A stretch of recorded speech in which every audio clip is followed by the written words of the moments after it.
it's a room. Shout out to the live studio audience. If I have not gotten a chance to talk to y'all or introduce myself one-on-one, my name is Newman III, and I have the pleasure of being the director and lead curator here at our Four Walls Gallery. We are the largest Black-owned art gallery in New York City.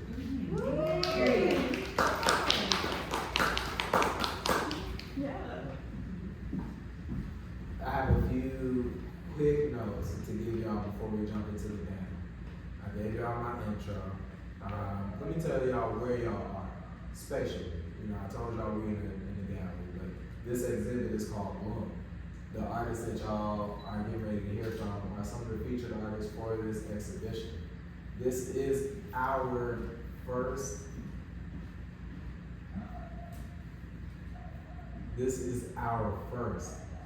all-female art exhibition in a Black female-owned art gallery in New York City.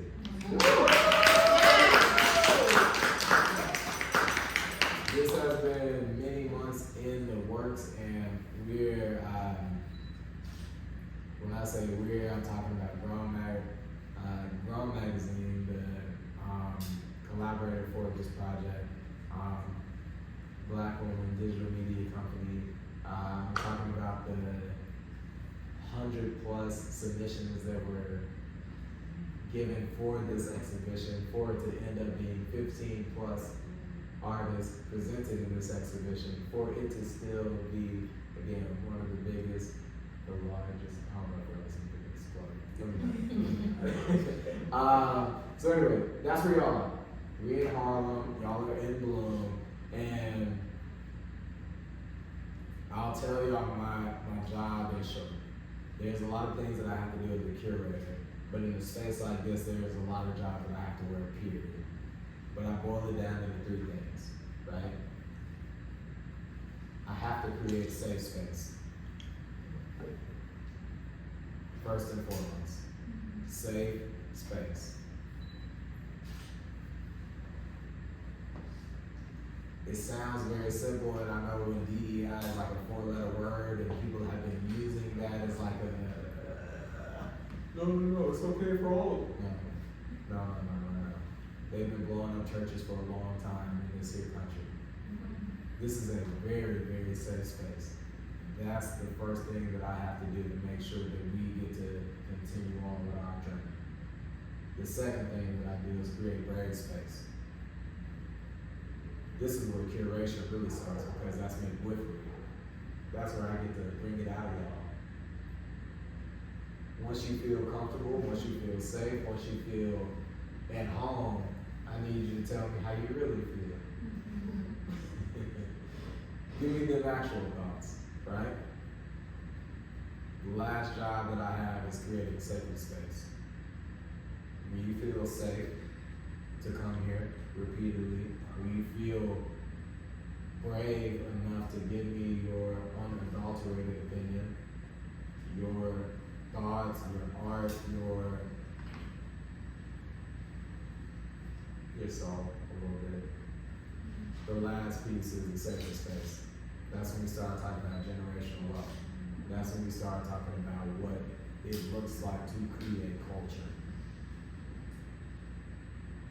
That's my job. Thank y'all for coming tonight. The name of this panel is called More Than Muses. It's very, very simple, and it's very on the nose, because at the end of the day, I believe the same thing that Malcolm X believed when he said the most ostracized person in all of the American system is a Black woman. Y'all heard me say this is a Black woman-owned space, right? It's okay, y'all can talk back. Like, if y'all say, I'll be like, right? You're like, all right, cool. All right, y'all out there. Shot in front of the live studio audience. The reason we created this program is because we wanted to make sure that there was always a platform for Black women creatives to talk about their work, to talk about the platform, to talk about the things that they do, and for it to be as simply understood for the external audience as that.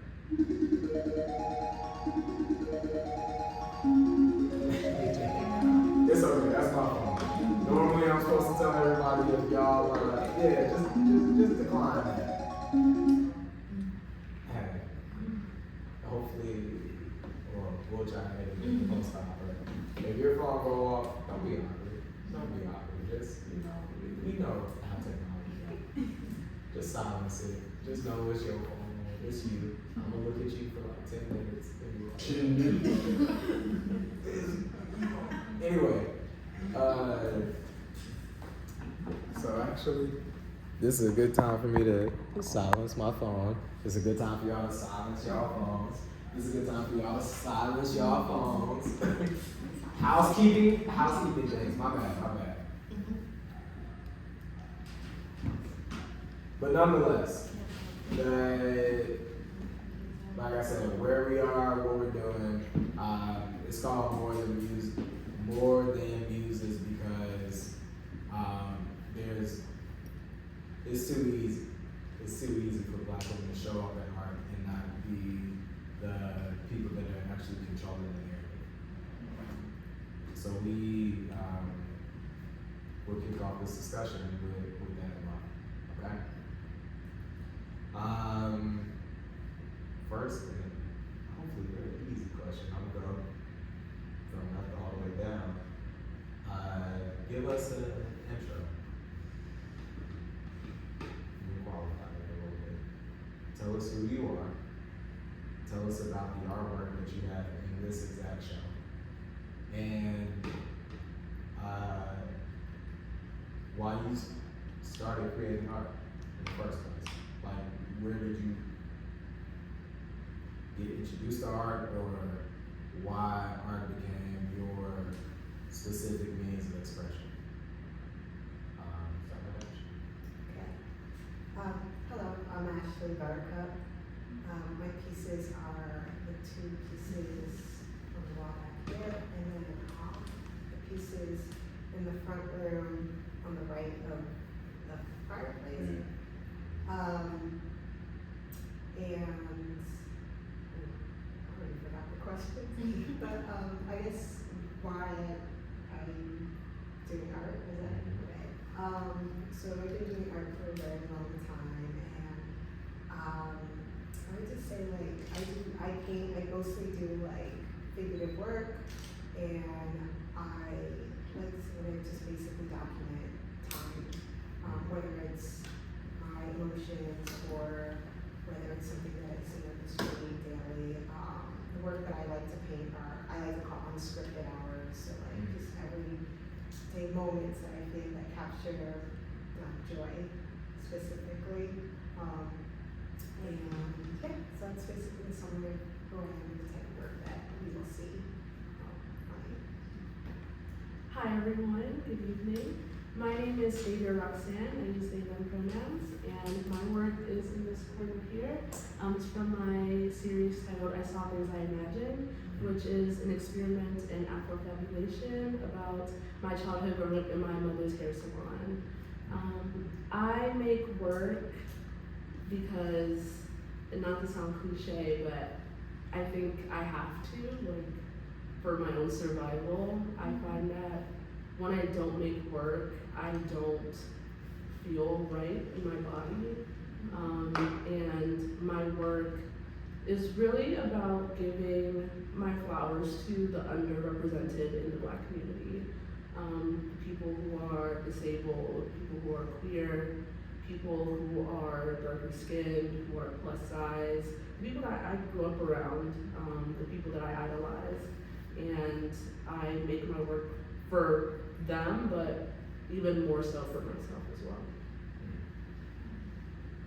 Hey everybody, I'm Sira. I'm a multidisciplinary artist. I focus within film, music, as well as some mixed media art. I'm showing a film here. It's not showing at this moment, but it's called Euphony. It's a film that is shot entirely in Harlem. It's more of like a surrealist, Afro-surrealist film that kind of also showcases there's an identity that Harlem has as a very concrete backdrop, but it actually is also showing all the nature that exists uptown that I don't think is acknowledged.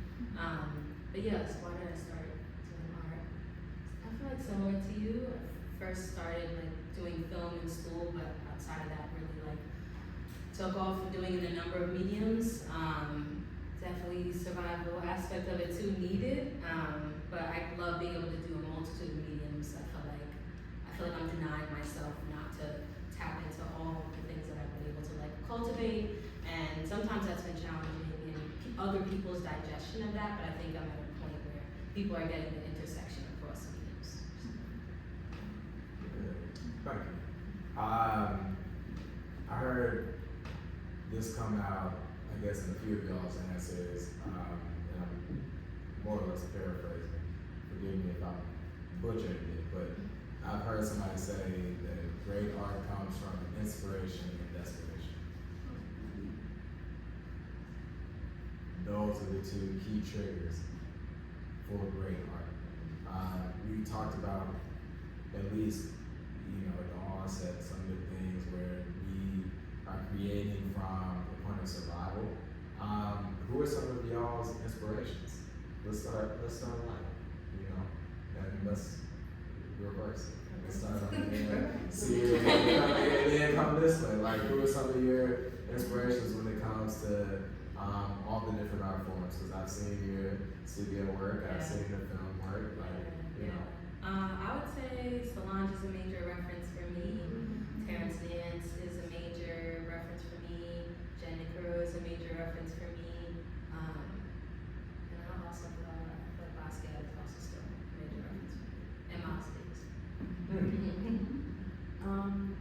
Following Solange, iconically, my work is named after Muses. Latoya Ruby Frazier, Carrie Mae Williams. But also my mom and the people that grew up in the community.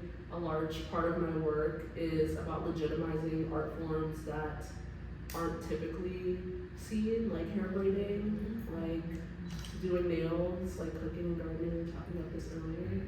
So I would say like underground communities. Those are really good answers. I don't really have anybody specific. I am very inspired by creating people.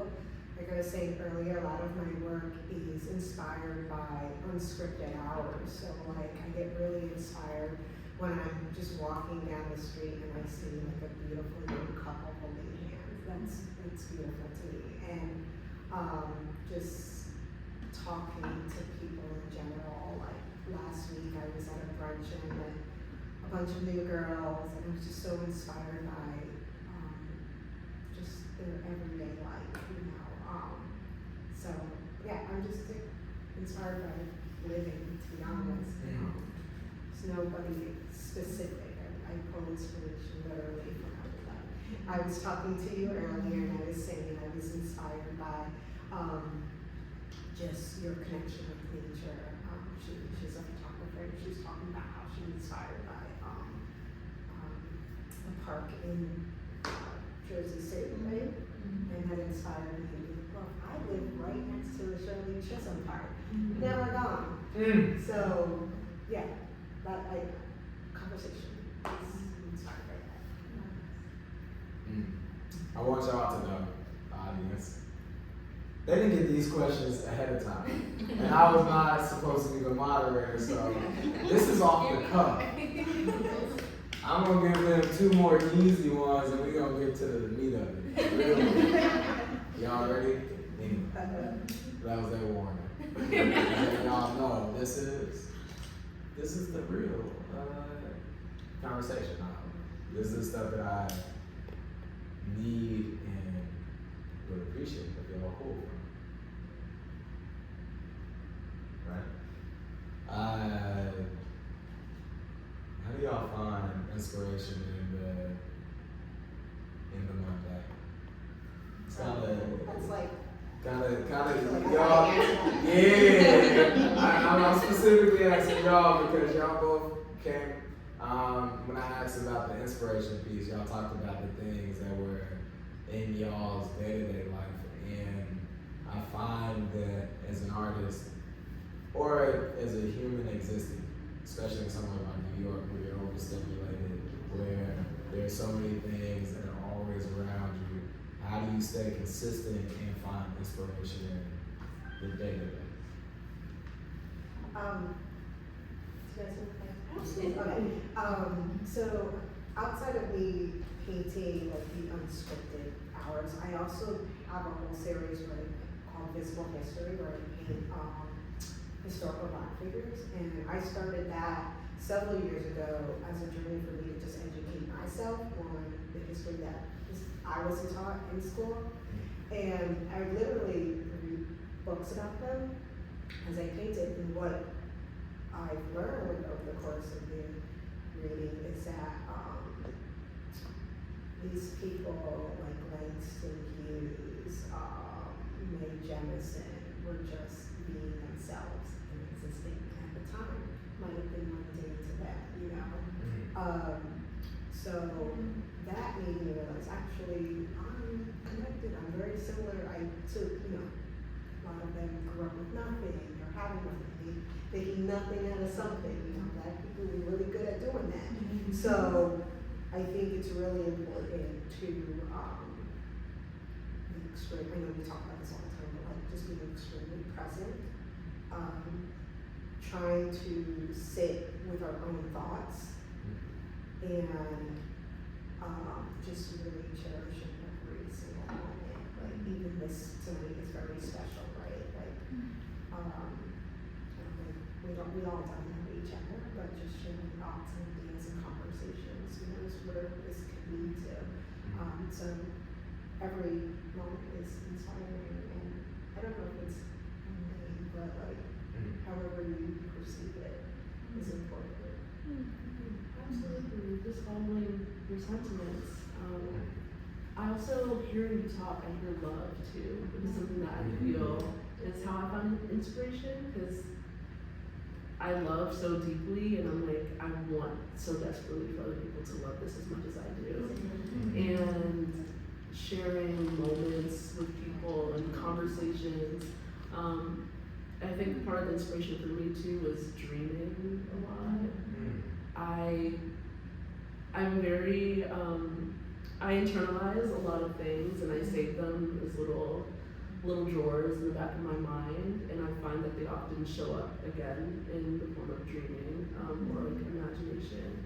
And yeah, I feel like that's where the inspiration also comes from. And I feel like sometimes I don't even find it, it just comes to me through experience, and something will pique my interest, and I'll be like, let me do that or something.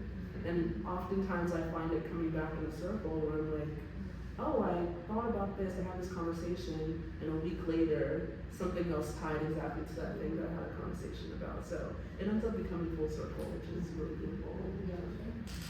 Honestly, I feel like there's like a through line across like everything that both of you guys are saying, even in terms of work, like seeing both of you guys work, and how just in terms of process, like the day-to-day kind of being a part of that, other people's day-to-day, whether that's your own.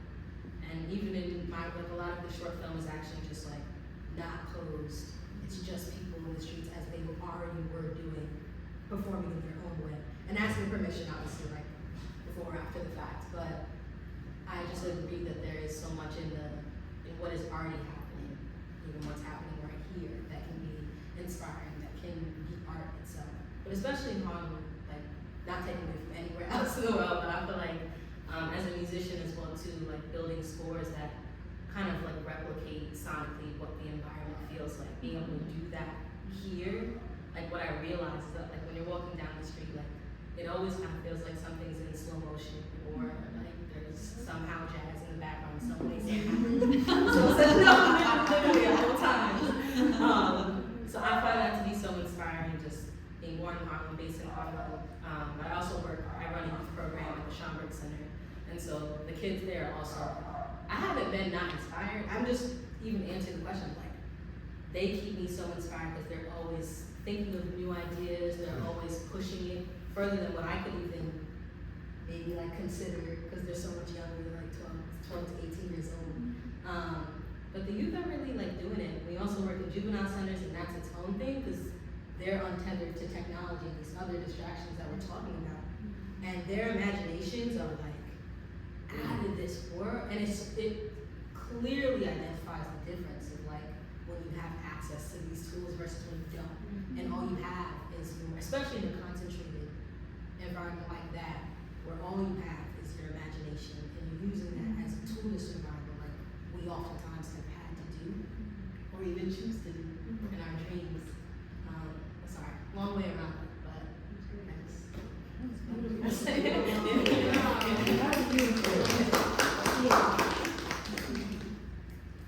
Oh, it seems like as artists, y'all are. Maybe I even jumped the gun with saying one thing, but it seems like y'all, as the profession as an artist, y'all are inspired by it all. Like being present in the moment, being connected to community, being involved with the process, right? But now I'm curious, especially for our audience, in terms of like what they might be able to take away. Talk me through challenges, and I actually want to hear specific ones because y'all have very specific art forms. I want to hear, as a painter, what were some of the challenges that you overcame, and I don't know how to bridge this question, but I'm trying to figure out how you got into fashion. I don't know. That's what I'm gonna start. Like, how you do that? Give it to us all. I kind of fell into this. So my work right now is it's not part of what he's talking about. But, okay, where do I start? Okay, so, do you guys know Harlem's Fashion Row? Absolutely. All right, figured it A out. little bit, right? Not it.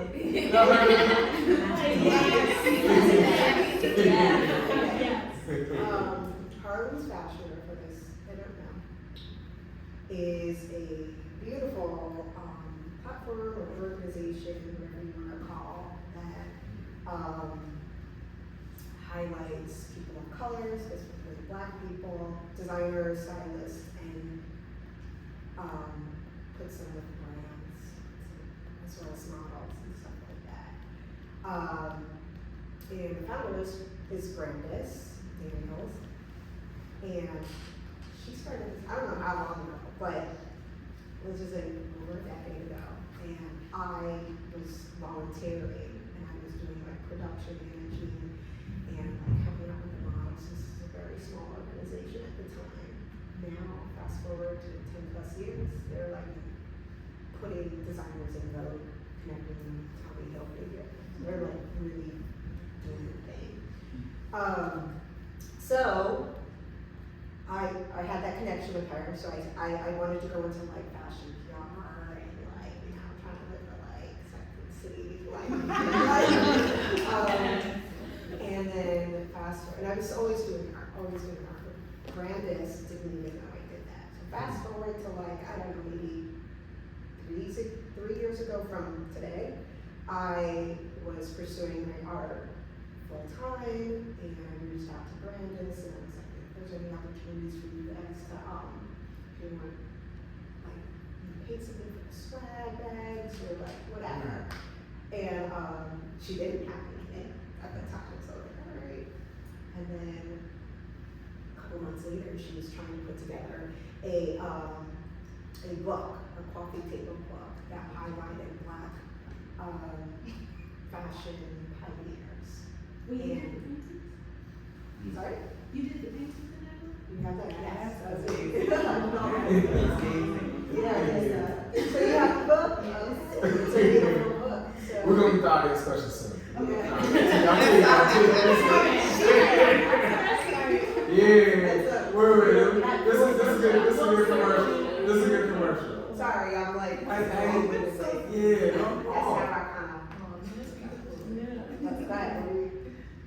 I was gonna ask you, did you do the paintings for that book? What was it? Since we brought it up, can you tell us about that project real quick? Okay, so What is it? Okay. Like, I ain't never heard of Harlem Fashion Row. Okay, and you're Harlem, now you know, right? I'm teasing, but yeah. Okay, so it's a so anyways, I ended up painting all of the pieces in there, but that's how I got into like fashion art, I guess, if you will. But prior to that, I was trying to pursue a career in fashion PR or fashion, I don't know, just fashion in general. So then I got into like that, and then that's evolved since then. Having my work featured in Macy's a few times in the windows, and that was a very beautiful experience. Where? Sears? Macy's. I can't tell if it's but Macy's window, Herald Square.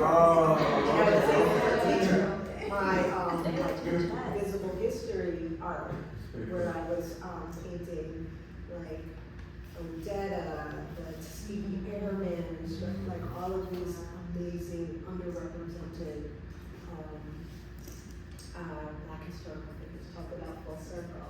This is the stuff that I didn't learn about in high school, and I was able to put it in the windows of Macy's where they weren't selling any products. So that's how I got into. I wouldn't say I'm like a fashion artist, but like that's kind of how I got into that circle. But that was a good question. What was the question? Yeah. What were I'm done it was good. It was good because I think you gave us the journey, and There's so maybe one of the finer points that you might be able to add. I'm wondering if somebody that I guess was pursuing something very discreet, right? You wanted to do fashion PR, but you landed as a fashion artist, and now you're one of the iconic people in fashion art. What? Yeah, why not? Wait, I'm hearing what the audience is saying. Hey, these are unscripted questions. They didn't know. She knew the art before you said it. That's You should an icon. That is iconic. Am I tripping? So now I'm asking, what was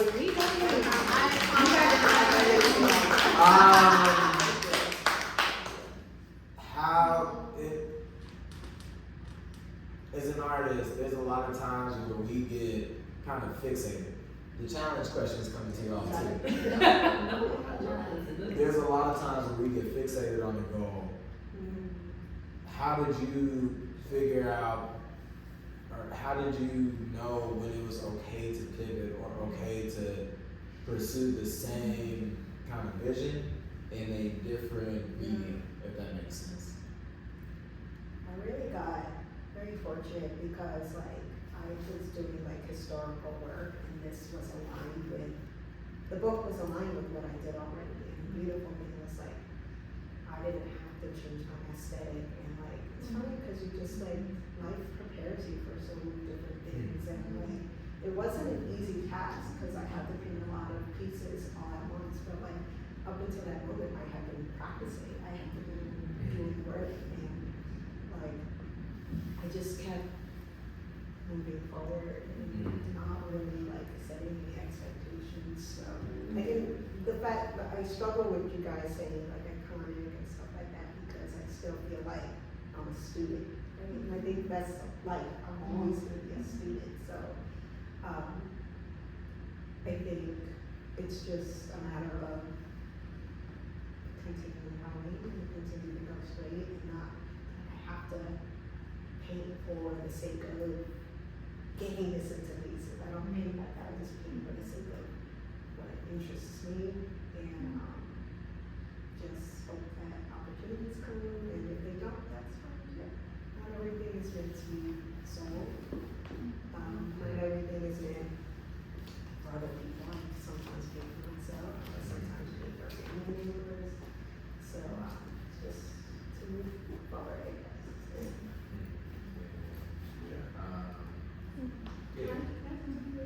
But it just reminded me of something I heard on a podcast, and they said that the right opportunity will never miss you. So it's great that, you were doing what you were doing, and it found you. Yeah. She's in my She's a legend.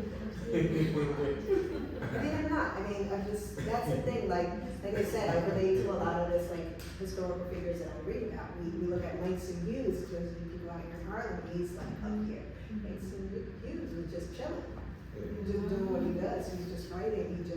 He wasn't Langston Hughes back then. He was just a writer. He was writing for his friends. He was writing, pamphlets and, he was just chilling. So like, in this moment, I don't feel you guys saying it's like iconic or stuff like that. I don't feel like that. I just feel like I'm existing, and I think that's important as an artist, especially today. It's just I'm assuming you guys use art as your language, right? And my thing is like sometimes you don't have words to express.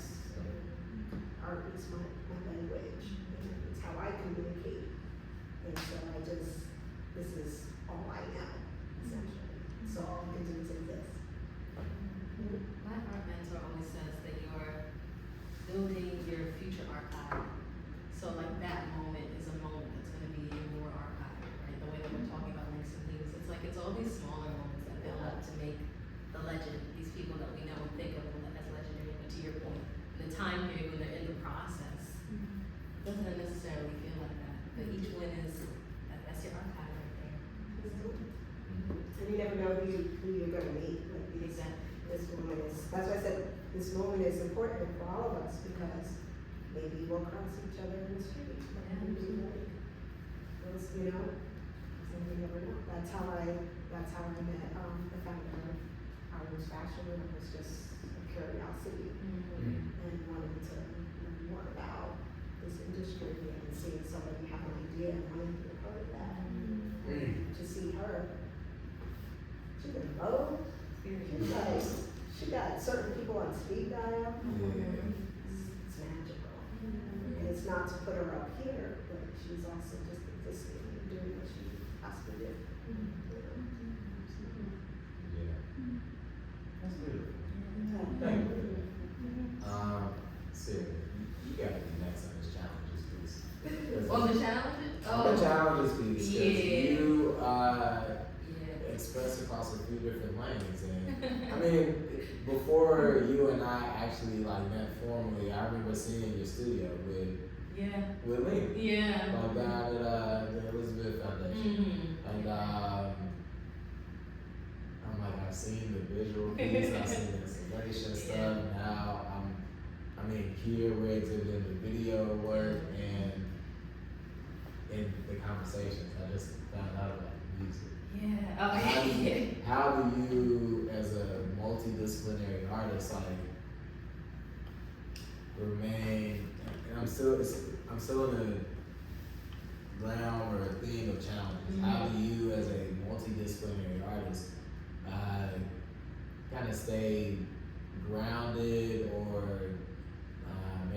maybe I'll say authentic to your artistic voice across all these different disciplines? How do you combat people saying you're doing too much?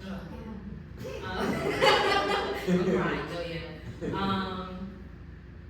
I would say the more I do it, and the more that there's these very defining moments, even being this exhibition is a defining moment, I think the less people will question it. I feel like at this point, across each medium, I kind of treat them like they're their own legs. So although they do intersect, like I got to do the score for the film, so I get to merge music and film together, and similar thing with music and even with installation, there's video element to it. But yeah, I would honestly say I was prepared to answer the challenges question, period, because film as a medium is it just is, the whole thing is a challenge. The expectation is that things are gonna go wrong. Yeah. So you prep as hard as you can, knowing that things are going to go wrong. And you prep as many contingencies. And so it's just a training in problem management and thinking quickly on your feet. Did you say problem management? Problem management, yeah. And thinking quickly on your feet and being able to pivot. And I think that's something that I'm just gonna say film, because I think film is my most challenging. I think it's just a challenging medium, period. Everybody who does film would say that same thing. That every project they work on has never been oh my God, it was just the smoothest thing of life. It started and ended exactly the time it did. So always challenging, but I think that it's helped me across my different mediums of the fan thing, of being willing to let go and to pivot, and also sometimes the beauty, and that could be in painting as well too, like the beauty can be in mistakes. And so sometimes when you pivot is where like the magic actually is. And yeah, I know it wasn't necessarily the question, but I do think that those challenges, especially, that is the art. Especially as we're dealing with like, I mean, everyone feels how they feel about like AI, but that's gonna be the defining factor that is different between like what is artificial and what is real is actually the mistakes. Like that's what's gonna be the most identifiable, and the things that curate our own voices and our own perspectives. So yeah, so I love the challenges because I continue to do this medium and do these mediums. That's Yeah. good. That's good. That's good. And it's the only reason I I'm can gonna write that down. Powerful. But yeah. Oh, that's me. Oh, you got the last one. You got the last one for today. I got one unique for you too because you talked about the salons, and this is going back to safe space. I'm a lean in.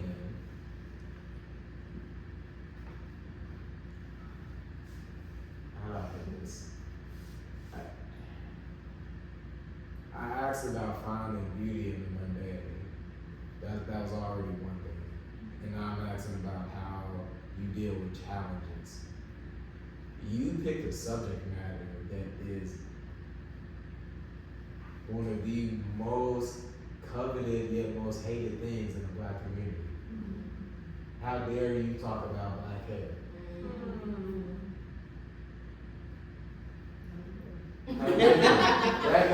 I wish I had a better way to put the question, but I mean, how dare you? Yeah.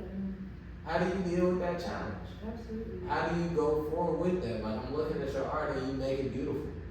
But how do you explain that to folks that otherwise think that, again, just for existing, we may be doing too much? The places where we hold sacred are not worth it to them. How do you capture those moments? How do you deal with those challenges? Great. I'm happy you actually brought that up because a tough lesson that I've learned recently is that I don't want to teach the people that think that way. I don't care to, and to me it is a distraction, honestly. And it's energy that I could be put in uplifting the people that actually care and want to listen. And that's honestly my biggest challenge, something that I've learned recently. I am a senior at a PWI, and I was lucky enough to exhibit this work during my senior thesis show. And, you know, I got so many, wow, it's so beautiful, and whatever.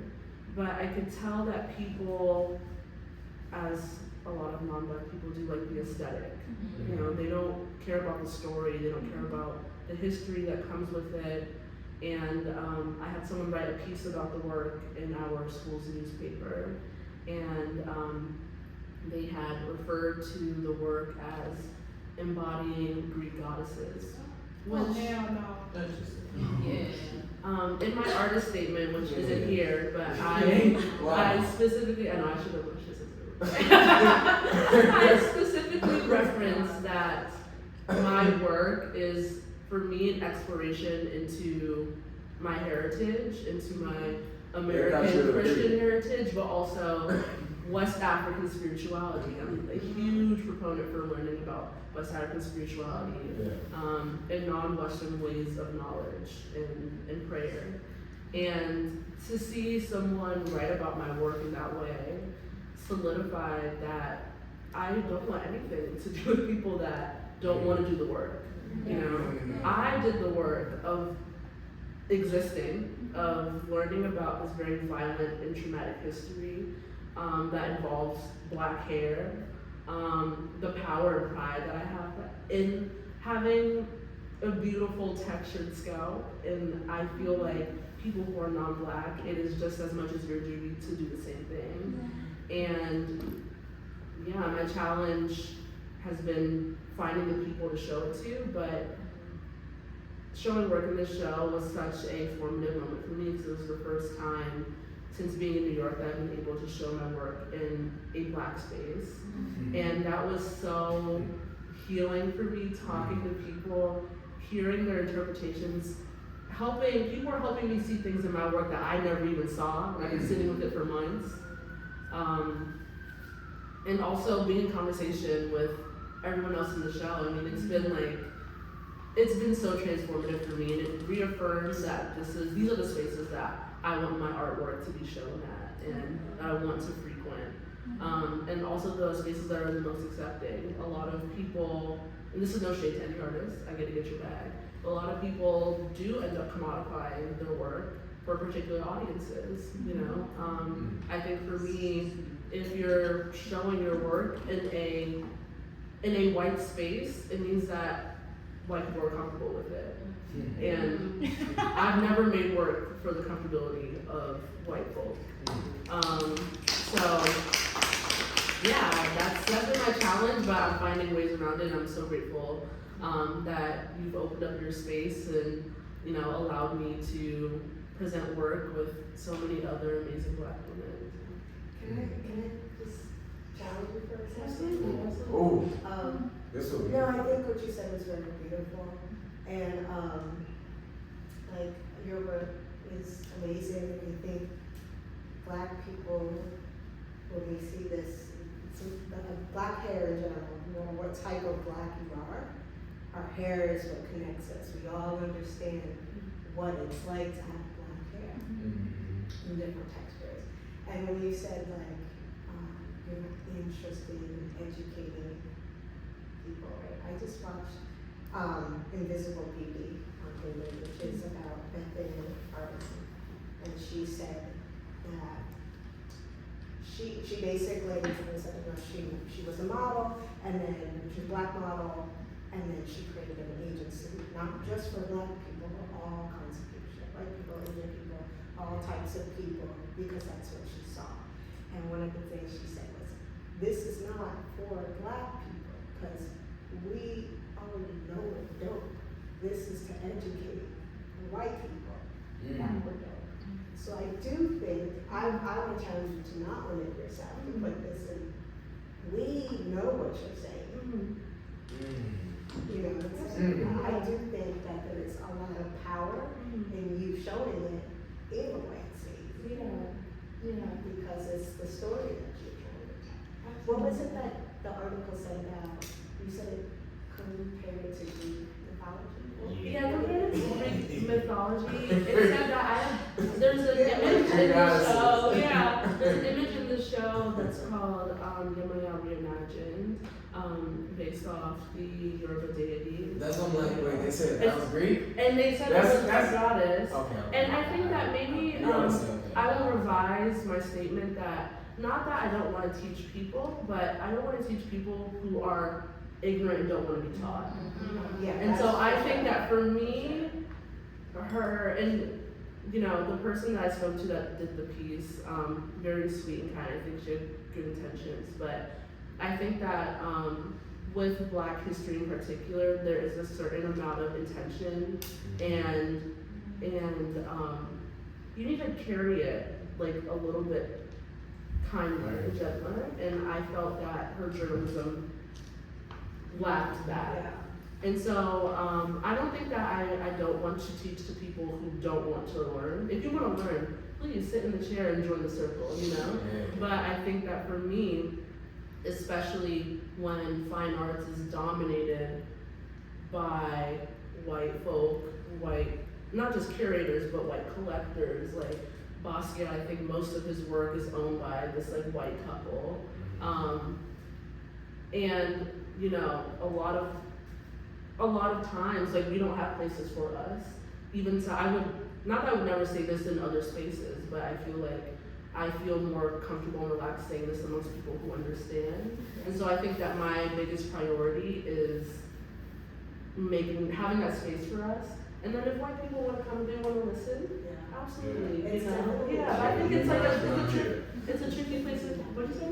Yeah, that's the same way I feel about it. Bring your ass around here. Absolutely. Like we are always commuting, going out of our way. I mean, like even for me for high school, I commuted an hour to get to high school. It was like one of the top schools in the city. And I'm tired of that. I'm tired of having to go out of my way to go to a space that doesn't even want me there. Why don't y'all come here? Why don't we have our space for ourselves? Because at the end of the day, they want our stuff in their places anyways.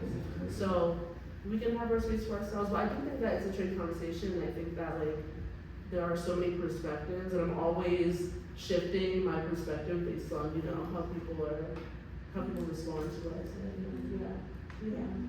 Well, y'all gonna be a lot. This is gonna be before we open up to the audience, I want to do one last housekeeping question. Where can we find y'all? What are y'all working on now that we need to know about?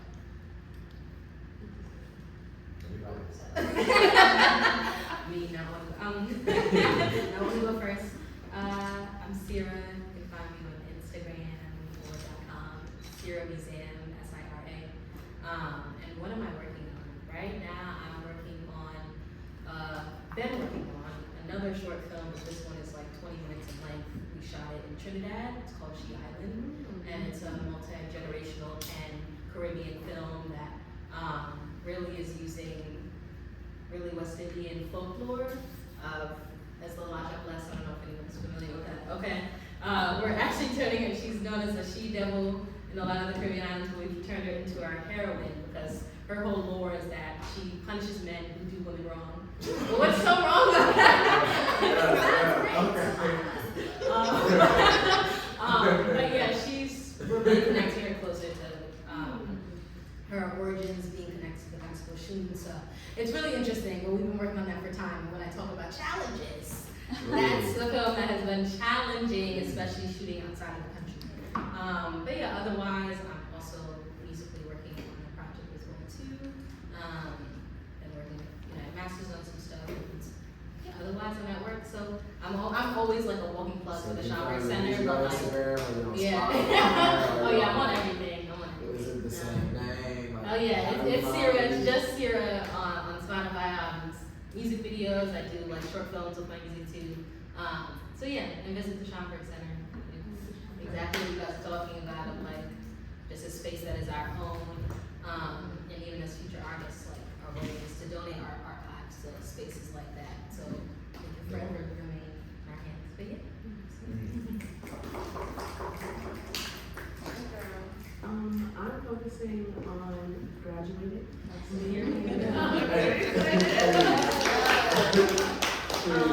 You can find me on Instagram at only Stevia. Website is launching in a week or so. You gotta spell it. Spelled like Stevia, the sugar, so Stevia, at only Stevia. And then my website's coming out in a week or so. That would be SteviaRoxanne.com. I am currently, we're talking about film. I've had footage sitting in my camera for over a year for that exact reason. Yes. Filmmakers are some of the most, just really, truly. I'm currently working on a multidisciplinary project. I'm an avid gardener, and my project is growing crops of the African diaspora in reusable containers. Yeah. So I'm thinking Danish cookie containers, the plastic containers that still got the red oil at the bottom. Even to things like white refrigerators. It's called the White Refrigerator Project. After the Nene Leaks meme, I don't know if anyone has seen it. Absolutely. I'm printing images, archival images on leaves of the African diaspora, and then I'm also doing a docu-series. Hello, we're just talking about that. I'm also doing a docu-series about cooking as the center place of the home, as cooking as a way of feeding the family. The recipes, you're talking about how we make something out of nothing, and I find that for me, cooking and gardening is a huge place that we like really innovate, and oftentimes it's not credited as such. Our moms, grandmothers, aunties, uncles, just as great chefs as Bobby Flay on people see on TV. So giving them their flowers, and yeah, that's what I'm doing, continuing this series as well. Man, I'm so captivated by the Where can we find you? What? Alright, I know, it's such a simple question, I'm like, No, because they were saying I'm some with really you. I'm with you. I'm on the same page. I'm We like, talk about iconic, this is iconic. It's It's it's crazy. It's really special to be up here with you. Y'all doing big Alright. things, y'all. I'm saying, yeah, you guys are busy. You're busy. I don't know how to follow this. Okay, my Instagram, I just got off of that, right? Sorry. It was a basics. It was a basics. It's Ashley, ASHLEY, Buttercup, 3000, like Andre 3000. What am I doing? Okay, honestly, I need to rest. I'm tired. I just had a show last week. Wow. This is my second solo show I had in Brooklyn. It's just like a fashion show where some of the work that was featured in Macy's is like all of these black fashion trailblazers, and I had it featured in the show. Is it done? It's done with one night only. One night only. So I plan to take a break, to be honest. Yes. I think rest is incredibly important.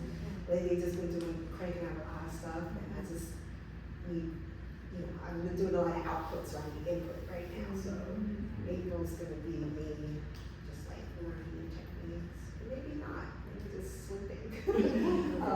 But I just am in dire need of that right now. Rest is well. Yeah. This is a special question for you. This young handsome gentleman, your personal assistant. I thought I saw him in some of these paintings that you made. Is that correct? I do paint. That's my niece in the garden. Do I have something? I'm not sure. I can't remember. But I do paint. Yeah, I do paint people that I know. Yeah. They look familiar. I was looking through your. I'm a curator, so I researched. I wasn't creepy. Thank y'all for sharing y'all time and space with me. Now it's y'all turn.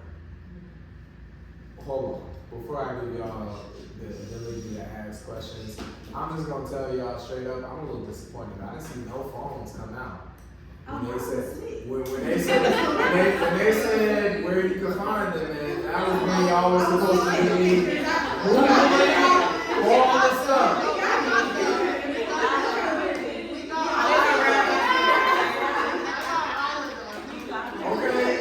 Okay, I'm gonna take it back.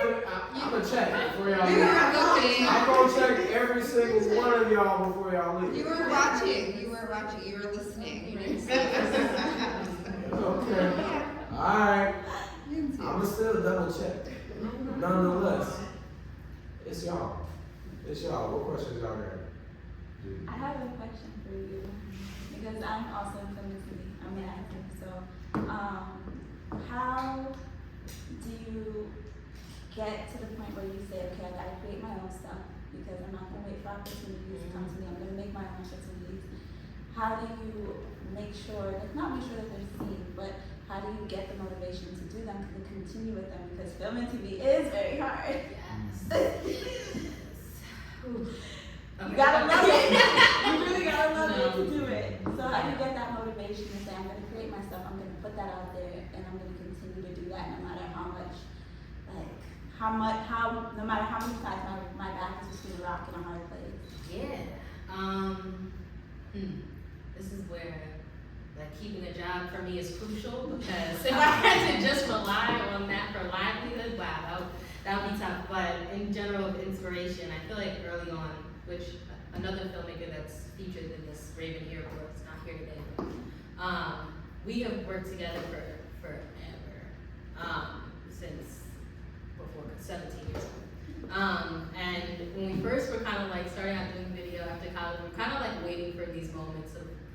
feel like Issa Rae had like a competition for you to be able to work. All right, we're gonna do something for this to be able to get the funding or get that next step.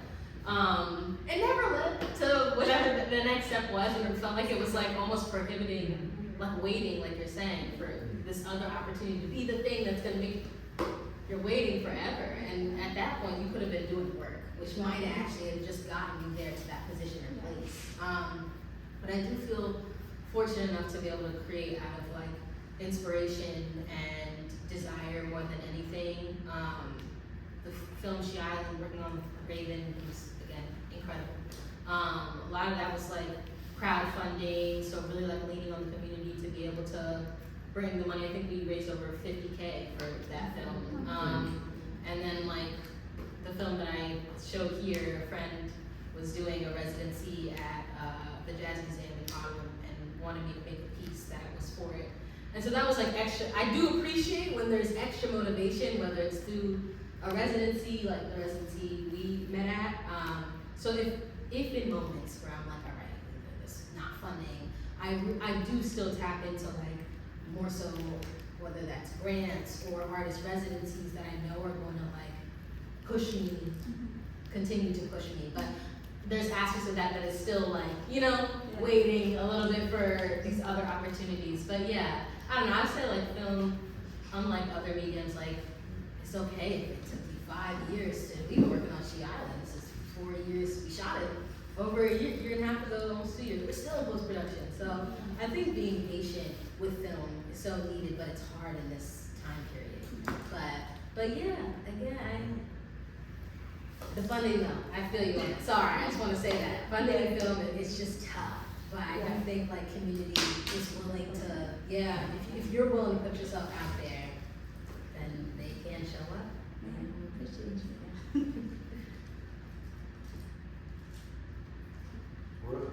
I know y'all was thinking Oh, about I- something. I saw y'all. I got stuck over here by your piece, the one with the garbage truck. Yes. DK in the back over I there. love that one. Yeah. Is that oil or acrylic? Is it? That is acrylic. I think most of those pieces are acrylic. No, There's a few there's a of couple them. of watercolors. How do you capture that image? I was dropping my son off at school. It was a very cold day, and I got stuck behind a garbage truck. I was really mad about that. Like, I was trying to stuck behind a garbage truck, and like out pops a woman, and I've never seen a female garbage sanitation worker, and she was just like. I was like, wow, humbled me real quick. And I thought it was so cool and inspiring. And What's the name of that piece? I don't remember. What was it called? It's called I Don't Come to Conquer. Yeah, I Don't Come to Conquer. And I named it that because she's just doing her job. So I felt very inspired. Here's a funny story. So I painted that in and like this winter, I saw her. I was like, her, and I was like, oh my God, is that her? And I hopped out and I said, oh my God, this is gonna sound really weird. But I painted you last or whatever, and she looked at her, she's like, wow, you just made my day. Wow. I was like, you made my day. Like, so that's why I went there. The unscripted hours, right? I was inspired by her doing trash. Fun fact, the opening night of the exhibit, March 8th, was International Women's Day, and that was the very first piece to sell for the Bloom. Actually sold it, so. People, responding to that, like, the multitude of those pieces, but I'm just giving you flowers, incredible. And I was staying next to the people where they were buying it, and I was talking to my best friend, like, that's my favorite one. And they were like, they literally like, just got it, sorry. And I was like, dang, but no. So, just so you know. Could you tell it was a woman in the picture? Honestly, I have to look at it again, but I don't think that was, I guess not, but that wasn't my first reaction. So I love hearing this story. I love talking about it yes. because I don't know, I thought it was very powerful that it was a female walking out of the garbage. She literally was taking bed frames and like. Wow. I don't think I've seen that either. Once you said it, I never even thought about not having seen that. You know what I mean? That role hadn't been filmed in my brain that way. But yeah. And then I love that you got to like tell her. Oh, that's so sweet. Are y'all in contact? Sorry? Are y'all in contact? No, we exchanged, Instagram stuff, like, she's busy.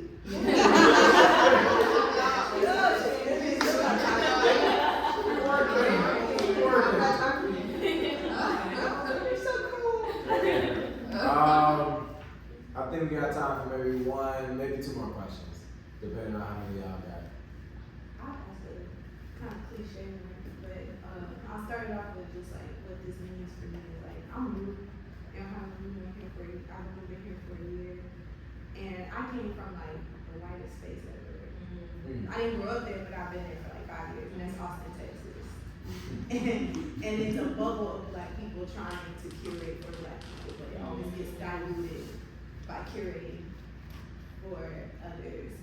And this is just so beautiful, especially to see that as I was following you all, like you all are major in this space. Like I've been following Harlem Fashion Row for 10 years, like since I was in college, before Harlem Fashion Row, like through stuff.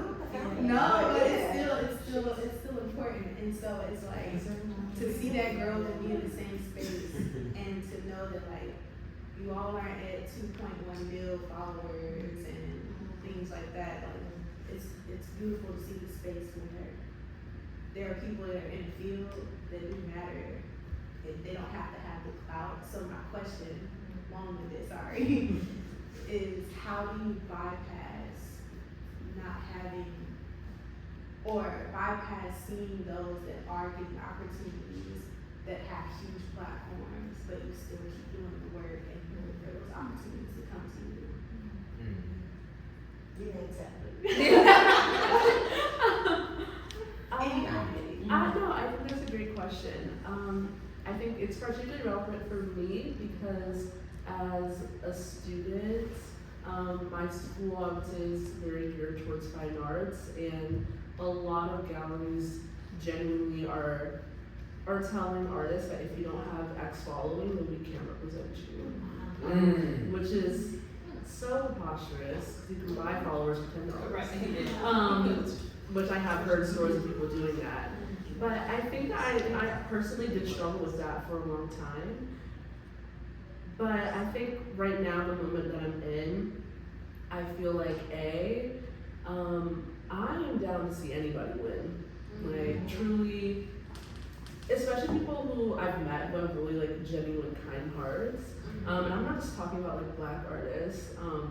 Talking about artists who are not traditionally represented in gallery spaces. To see anyone have success and money and wealth, honestly, that is like inspiring to me. And then also, I feel like the art that I like the art that I make, the people who need to see it will see it, and I just hope that through exhibiting in spaces that more people will come into contact with it. But I feel like I have severed the connection I had to like a large following. So like I know the impact that I'm making, if not for other people, then for myself at least. I know that my art has been helping me grow as a person, and for real, like that's all I can ask for. And yeah, I feel very grateful to be creating in this time. Are you aware that the texture of your hair, it's like antennas that give off vibrations and stuff? Only you. That's how you created the universe. You worked the entire universe. You kind of look like Mona Lisa. You know Mona Lisa they found on the moon, then crashed in the spaceship? Did you ever see that picture of her? The woman that was piloting the UFO spacecraft that crashed on the moon? Her name was Mona Lisa. She's famous. She was exactly like her. That's a good point. I like to send that out to the Yeah. If you look at it, you get a chance. Google her. Mona Lisa spacecraft on the moon or something. I'm interested in hearing. I was gonna, to the same question. I'm interested in hearing from all of y'all on this. I really do think like personal relationships and showing up and being like, sounds cliche, but like a good person kind of really can like,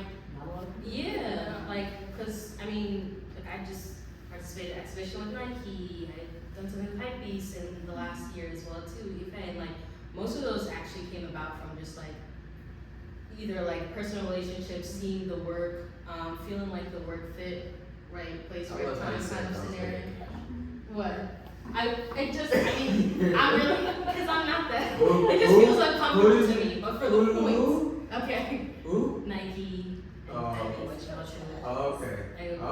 Listen, it's just saying certain, and they were cool opportunities because they were centered and curated by Black people. So on top of that was like Nike's Black History Month exhibition that we just did. Amazing, got to show amongst some other incredible artists in New York City, Black artists who were doing it. But yeah, I honestly feel like creating good work, being a good person, showing up like authentically, like for me has bypassed like needing to have 50K to 100K followers that maybe 50% are bots. So like maybe it's not about the amount, but like having really like meaningful followers. But I do appreciate that like within fine art spaces, unlike maybe like, even though in music spaces, I feel like I still have been able to break through in certain ways to bypass it. Fine art, I feel like a lot of artists that I know who are legacy artists even have done like, top of the top, already have their archives in the Schomburg, basically like maybe have like a few hundred followers. Like I just feel like it actually is a space to me, like fine art, that really actually preserves the work needing to be the most important thing, and then networking still being like a major thing. But I honestly know so many artists that are way further ahead or in all aspects more, I wouldn't say advanced, but in that just almost like it doesn't matter. I'm like, wow, you have so much on X, Y, Z. So really, I guess just like even thinking about breaking through like fine art, removing that from your brain of like, it's a different formula almost. That's intriguing in a way that like doesn't exist or harder in other mediums, I would say. But yeah, so going to galleries, meeting the curators, meeting other artists, and that's just helped tremendously. But yeah. That's really great. Hey, can you say the question one more time? I just want to. How do you bypass like people having a bigger following and the opportunities going, or how do you bypass the feeling of the need to have a bigger following, to get their opportunities versus still continuing to do good work and letting the opportunities come to you that Influencer versus artist. basically, yes, that's perfect. Yes. Yeah, that's a tricky question for sure, because I think everybody can relate to like addiction. Yeah. I don't have a big following. I really don't. I think just genuine connection comes down to being like, this is right. Like I'm really in the business of making like impactful connections with people. So like when I have shows, like I'm personally inviting people. Like I'm personally responding on Instagram, emailing, sending physical invitations and stuff like that, because you never know who's in this room there, right? Like, I don't know, somebody working for Nike might be in this room right now, you know?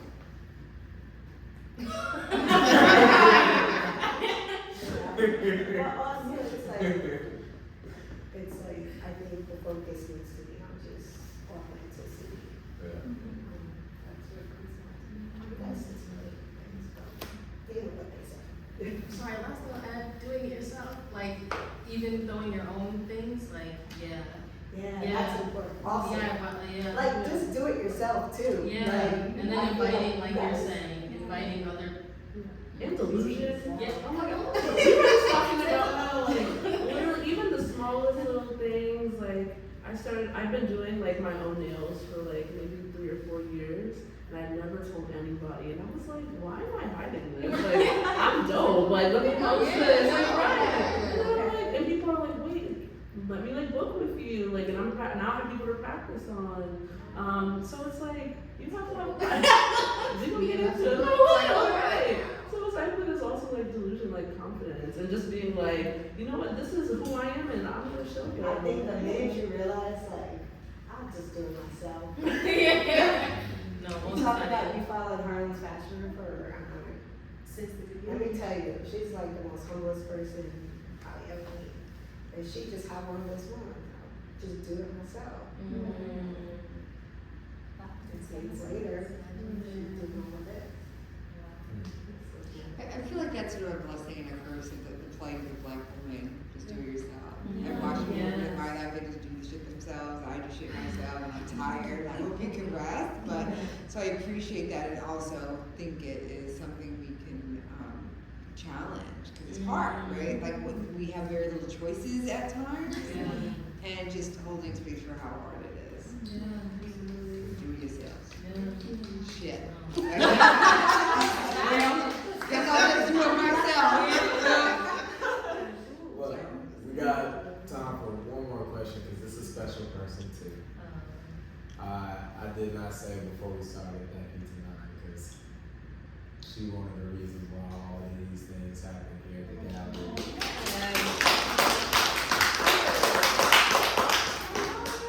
Nah, what's going on?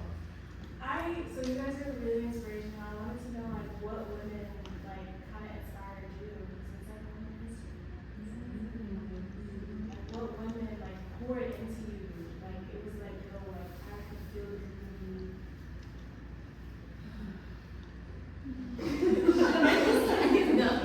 I can start. I'm one of 4 girls. I'm the baby of the family. I love babies. That's where I'm from. So I would say all my sisters, my mom. My mom was going to school while I was growing up. She went from undergrad to PhD. Now she teaches at Howard, Black History at Howard, and so it was really amazing to be a student.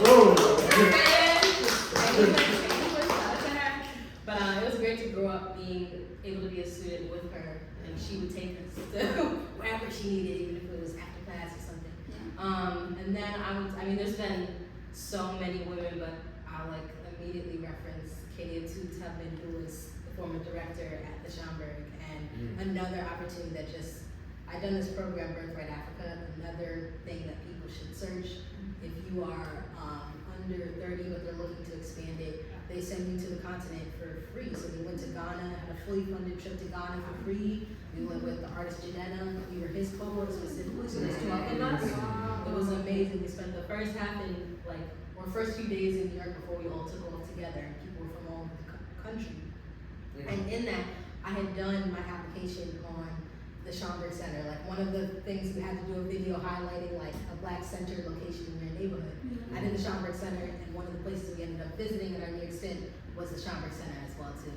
So I got to meet Katie Tubman, who I was just like, at that point I also was between jobs. I was unemployed, but I loved the space just to work out of being, and I just gravitated towards her, and I hit her up after the trip, and like I started out like just assisting the program, and now I run the program a few years later. But I would just say she's like such an example. So I just talk endless about Katie too, because she was the first boss I had that just led with so much love, like love. I mean, we would tell each other we love each other and hug all the time, like because that was just authentically there, and understanding, but also such passion for the kids. Like she was fierce simultaneously. I don't think I've seen that type of balance, and so I feel like she just, saw something in me and really nurtured that. And I don't think we always get those chances with people or individuals that we genuinely admire and then genuinely end up loving. So I'll give her my ultimate crown tonight as a Black woman that continues to do the thing. She runs City Nash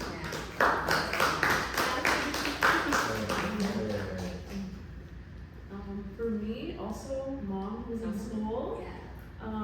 Literally taking me everywhere. My mom is a medical student, and she has 4 kids, And I hate that she does it by herself, but somehow she does. And You're one of four? yeah, I'm 1 of 4. I'm sorry.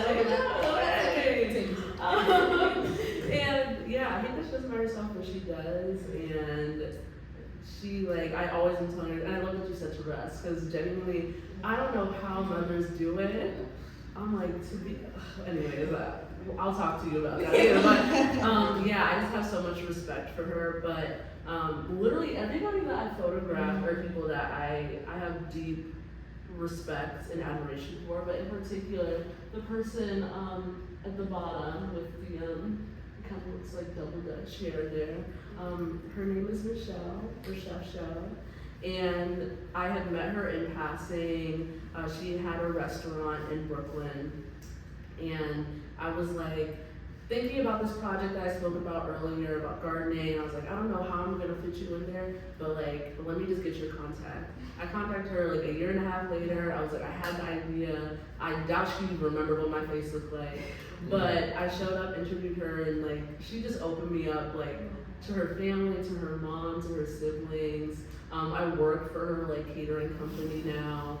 And like, she genuinely is like my mom in New York, and I just like have so much respect for her and her admiration to her craft. She is someone like, I never even thought that, like, cooking has so much art in it, and she really shows the amount of creativity that you can put into food and love into that. So my flowers will go out to her because she deserves them like endlessly.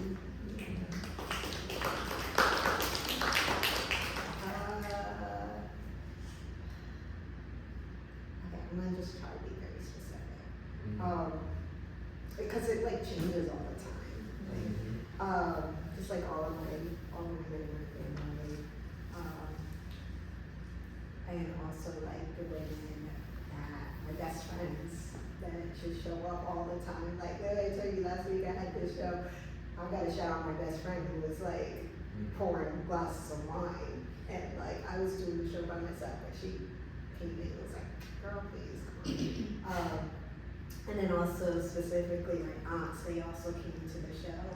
And they came on time and they stayed the whole time. And everybody that came to the event spoke to my aunts. There's 4 of them that showed up. And that to me was magical because they like were talking me up, but just also like making everybody feel like, you know how aunties are. Yeah. So I would say those are my best friends. But it changes all the time.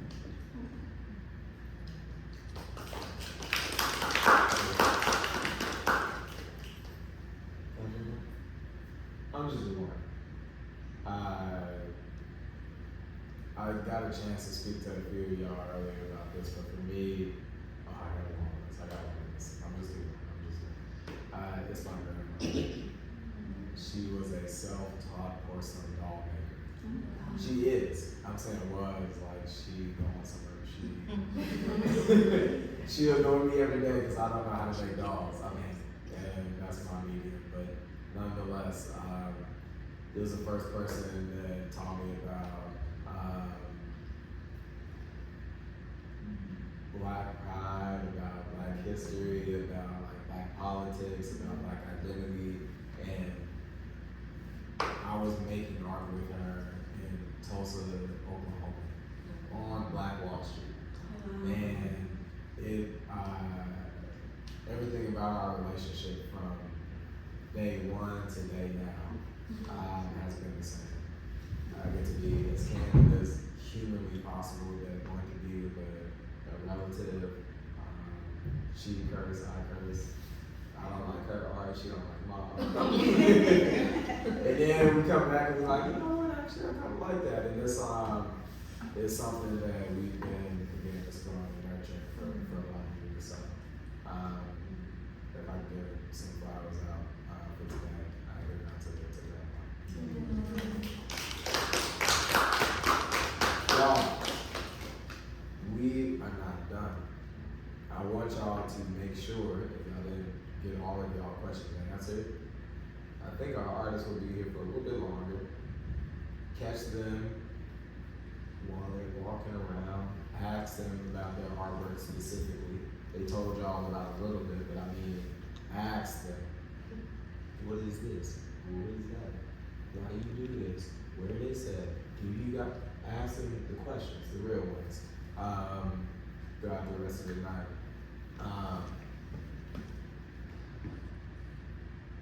Before we transition, I want y'all,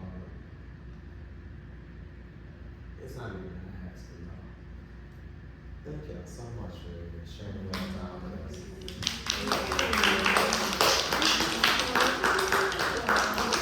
This was,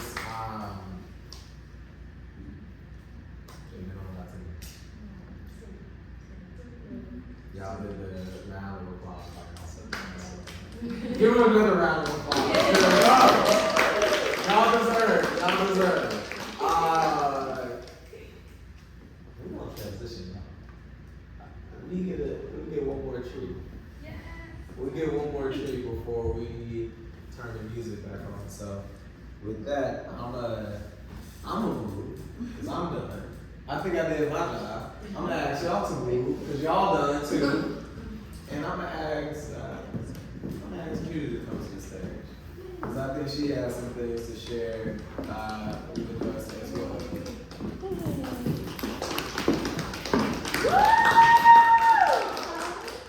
How y'all doing?